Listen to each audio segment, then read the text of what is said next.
लेकिन सबसे पहले आप चैनल को सब्सक्राइब करो, बेल आइकन को प्रेस करो ताकि आपको आने वाली हर वीडियो का नोटिफिकेशन मिल जाए।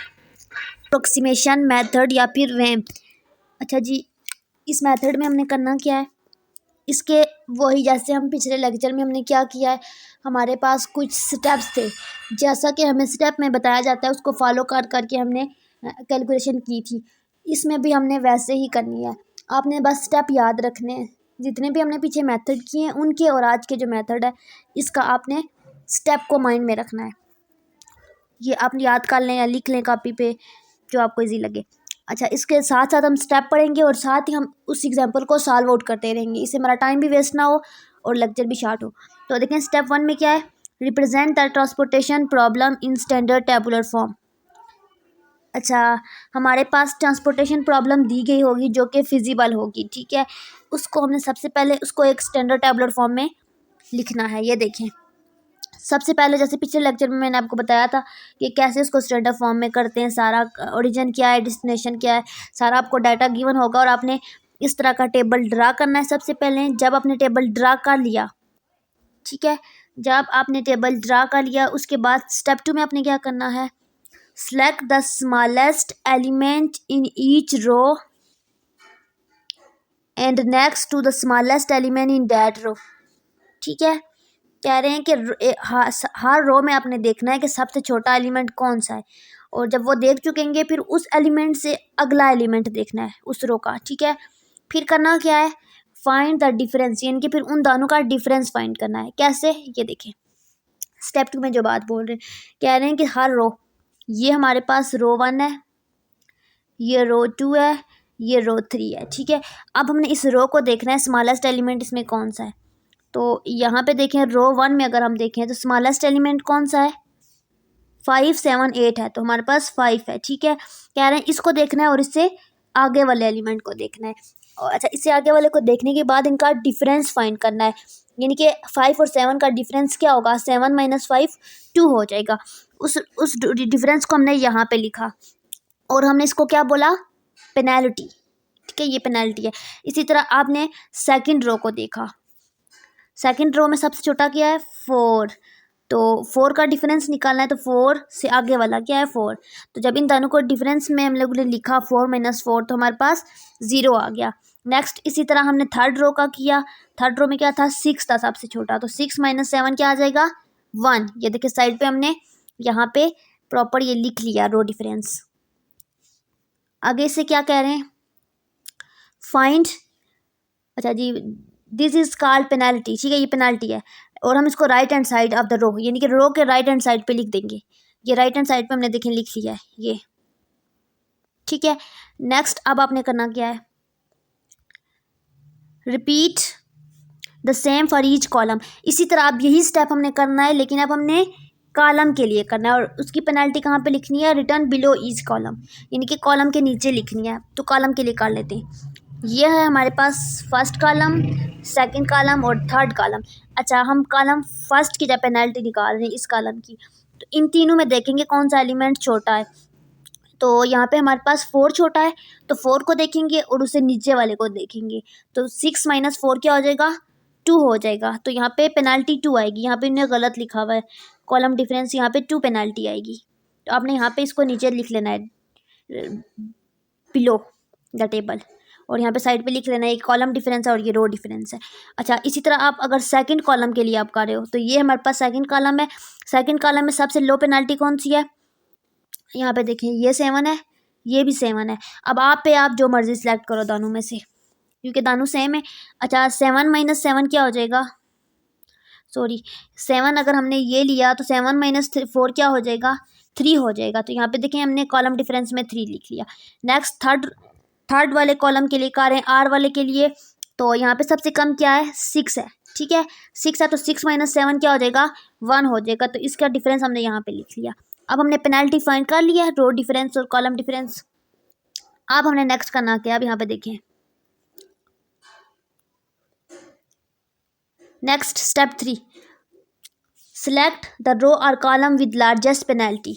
अच्छा, यहाँ पे रो या कॉलम रो को भी देखेंगे और कॉलम को भी देखेंगे। कौन सी रो और कॉलम को? जो हमने पेनल्टी अभी निकाली है उनके रो और कॉलम को देखेंगे और फिर क्या करेंगे, जो हमारे पास सबसे बड़ी वाली पेनल्टी होगी उसको हम सिलेक्ट करेंगे।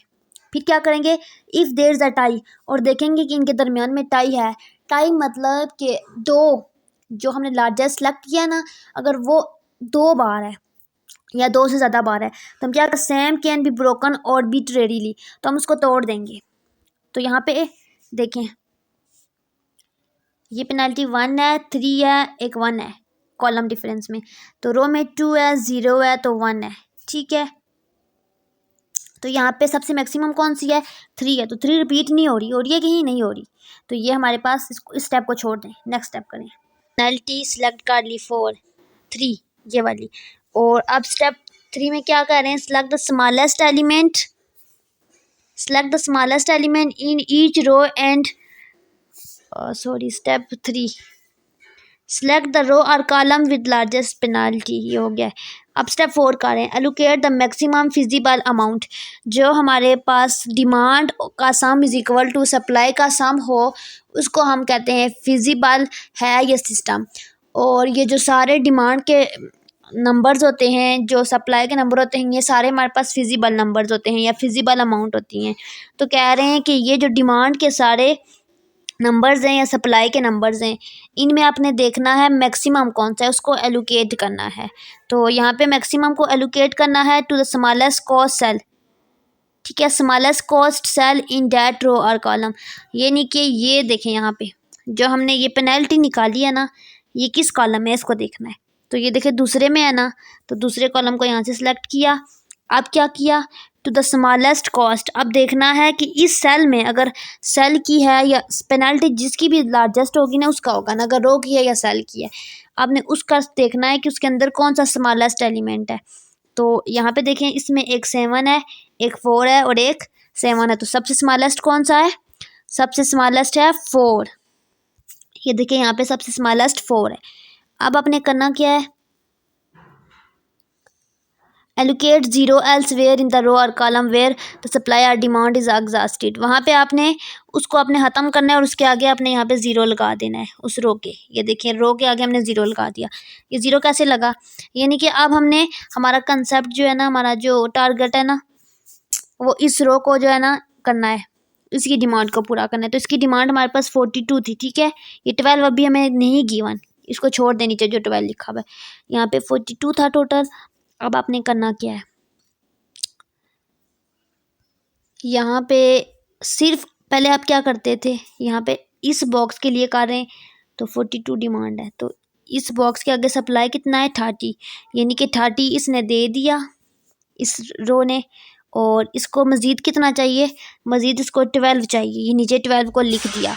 पहले हम क्या करते थे, अगर 12 चाहिए तो ये जो होता था हमारे पास, ये नीचे वाला ये यहाँ पे 12 देता था और हम यहाँ पे इसको ख़त्म कर देते थे। लेकिन अब ऐसे नहीं करना, अब आपने ऐसे करना है, जो हमारे पास लार्जेस्ट पेनाल्टी वाला कॉलम है उसमें सबसे जो स्मॉलेस्ट हमारे पास आएगा नंबर, सिर्फ उसका सप्लाई देना है। तो उसका सप्लाई हमारे पास क्या है, नंबर 4 था तो उसका सप्लाई हमारे पास 30 था, उसने 30 दिए। बकाया जो हमारे पास बच गए वो हमने यहाँ पे नीचे लिख लेने, आपको देखें नीचे लिखे हुए। ठीक है, इसी तरह हमने लिख लिए। अब आपने करना क्या है, जिस हमारे पास जो हमने सेलेक्ट किया था ना कॉलम, उसका स्मॉलेस्ट पेनल्टी थी ये वाली, यानी कि स्मॉलेस्ट नंबर था 4, स्मॉलेस्ट कॉस्ट थी, सॉरी ये कॉस्ट है, ये स्मॉलेस्ट कॉस्ट 4 थी, उस रो को हमने एग्जॉस्टेड यानी कि ख़त्म कर दिया। अब हमने नेक्स्ट स्टेप में क्या करना है, ये सारे बाकी एलिमेंट लिखने हैं इसी तरह इस रो को ख़त्म करके। अब ये देखें हमने लिख लिया ऐसे, ये आपको नज़र आ रहा है। अब हमने यहाँ से देखें, अब हमारे पास ए और सी आ गए, बी वाला हमने एलिमिनेट कर दिया। अब इन दोनों कॉलम को देखें, ये जो हमारे पास पहले था और जब हमने ये रो यहाँ से निकाल दी तो नेक्स्ट हमने देखें यहाँ पे लिखा बिल्कुल सेम है, नज़र आ रहा है। बस सी वाला यहाँ से जो है, ये जो बी वाला था ना ये हमारे पास से निकल गया है। वही डिमांड लिखी, वही कॉलम लिख लिए। और यहाँ पे देखें, यहाँ पे 0 कैसे आ गया है, जबकि 0 हमारे पास 3 था, क्योंकि हमने 3 वाली यूज़ कर लिया है। और जो यूज़ कर लिया है ना कॉलम, हमने जो मैक्सिमम पेनल्टी हमने यूज़ कर लिया उसको हमने एलिमिनेट कर दिया। यहाँ से ऊपर से रो को और यहाँ से यहाँ पे इसकी जगह पे 0 लिख दिया। नेक्स्ट अब हमने नेक्स्ट स्टेप के लिए करना है, तो अब इस पे फोकस करें। यहाँ पे देखें, सबसे पहले आपने करना क्या है, पेनल्टी देखनी है, मैक्सिमम पेनल्टी। तो यहाँ पे मैक्सिमम पेनल्टी 1 1 0 और 2 और 1 है। तो अब हमारे पास मैक्सिमम पेनल्टी कौन सी है, 2 है। ठीक है, अब इस 2 को देखना है और फिर और क्या देखना है, देखिए ना यहाँ पे क्या देखते थे, लार्जेस्ट पेनल्टी देखते थे और स्मॉलेस्ट कॉस्ट सेल देखते थे रो और कॉलम में।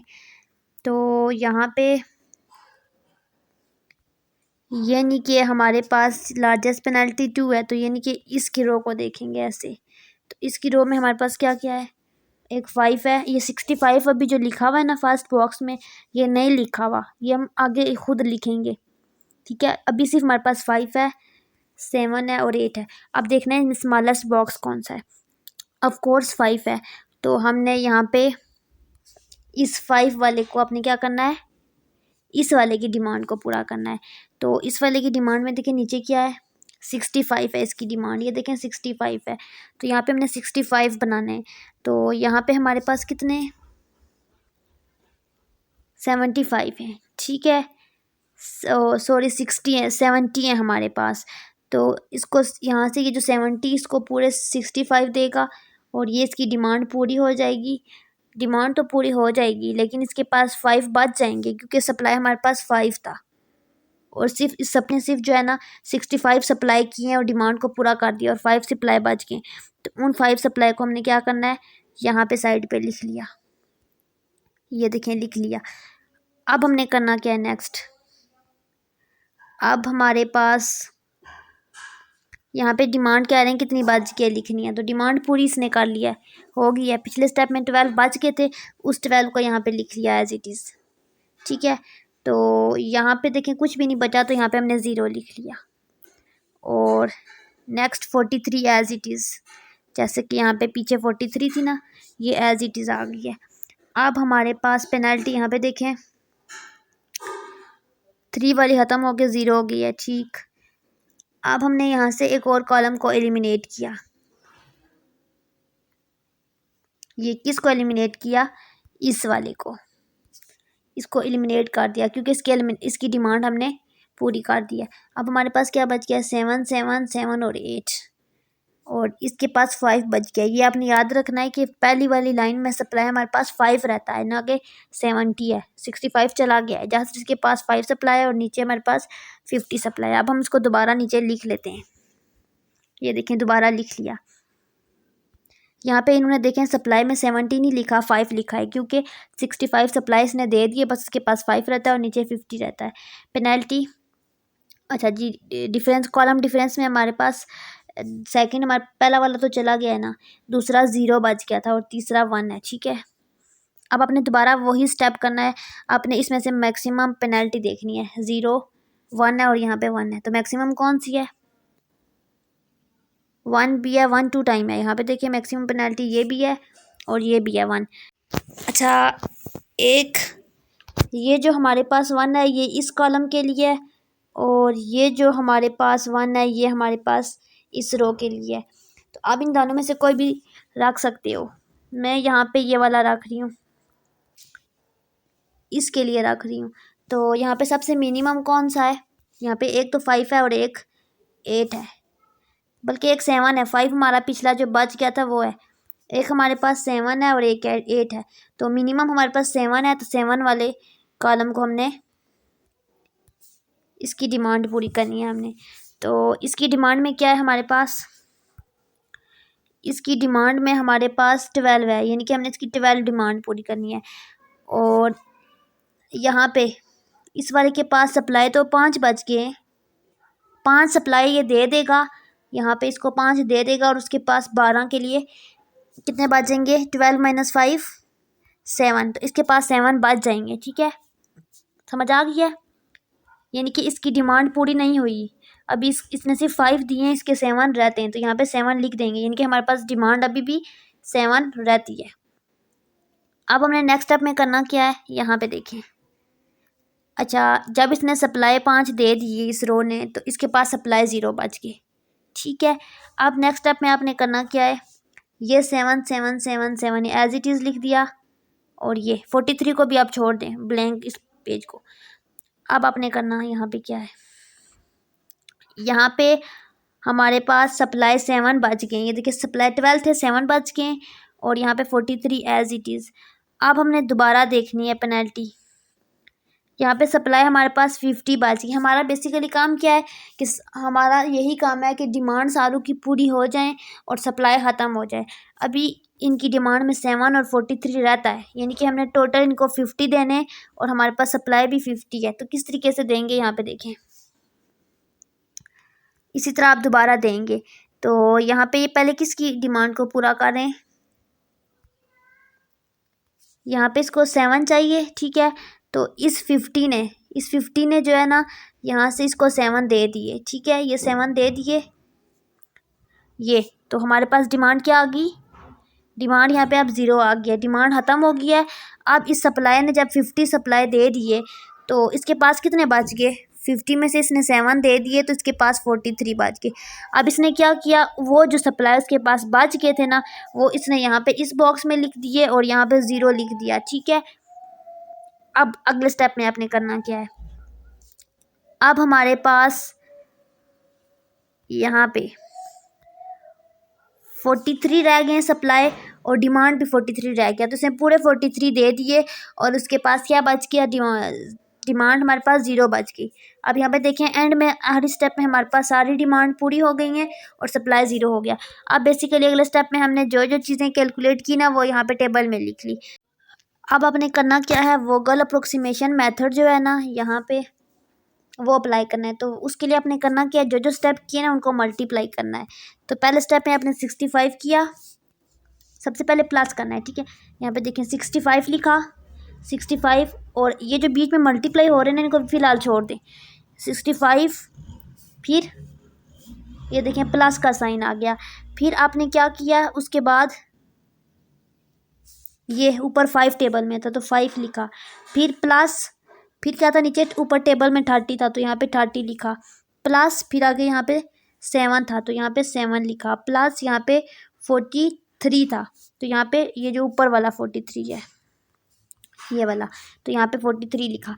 अब इन सारे जो टेबल में वैल्यू को हमने नीचे लिखा ना प्लस प्लस करके, अब हर वैल्यू के साथ अपने मल्टीप्लाई करना है। यहाँ पे ये देखें, जैसे ये पहली वैल्यू ली है, ये दूसरी ली है 5, तो इनके साथ अपने एक नंबर मल्टीप्लाई करना है। यहाँ पे 5 कर रहे हैं पहली में, ये कैसे कर रहे हैं, ये यहाँ से टेबल से देख के कर रहे हैं जो क्वेश्चन में स्टार्ट में था। तो यहाँ पे फर्स्ट बॉक्स में क्या था, 5 था, तो जो फर्स्ट बॉक्स की वैल्यू दी है उसको 5 से मल्टीप्लाई करना है, दूसरे वाली को 7 के साथ, तीसरे वाली को 8 के साथ और लास्ट वाली को 7 के साथ, यानी कि सारों को ऐसे मल्टीप्लाई करना है। ठीक है, ये जब हमने मल्टीप्लाई किया, ये देखें तो हमारे पास आंसर आ गया 830। अब कह रहे हैं यही एग्जांपल हमने ली, यही हमने सारा डाटा लिया और उसको हमने 3 मेथड से किया, NWC मेथड से किया, LC मेथड से किया, वोगल अप्रोक्सीमेशन से मेथड से किया। आंसर आए 830। अच्छा, वोगल अप्रोक्सीमेशन मेथड का और फर्स्ट मेथड का आंसर सेम आया और सेकंड वाले का थोड़ा सा डिफरेंट आया है। तो हमारे पास क्या कहा है ना, जनरली वेम मेथड यानी कि वोगल अप्रोक्सीमेशन मेथड की जो इनिशियल सोल्यूशन है वो बेस्ट है।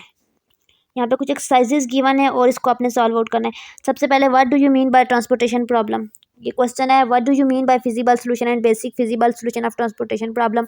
वही sum of A is equal to sum of B, ठीक है। डिमांड का sum is equal to supply का सम। अगर आपने उसी टेबल की वैल्यू को सम करना है, अगर आपके पास आंसर दोनों का इक्वल आ गया तो सोल्यूशन फिजिबल है, अगर नहीं है तो फिजिबल नहीं है।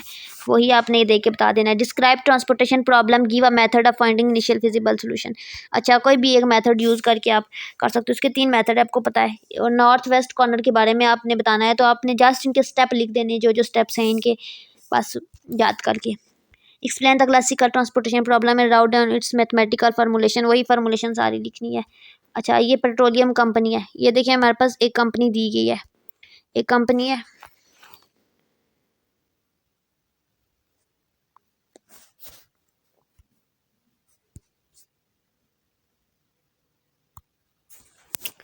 यहाँ पे देखें एक कंपनी है जिसमें हमारे पास क्या है, रिफाइनरी कैपेसिटी है, यहाँ पे देखें।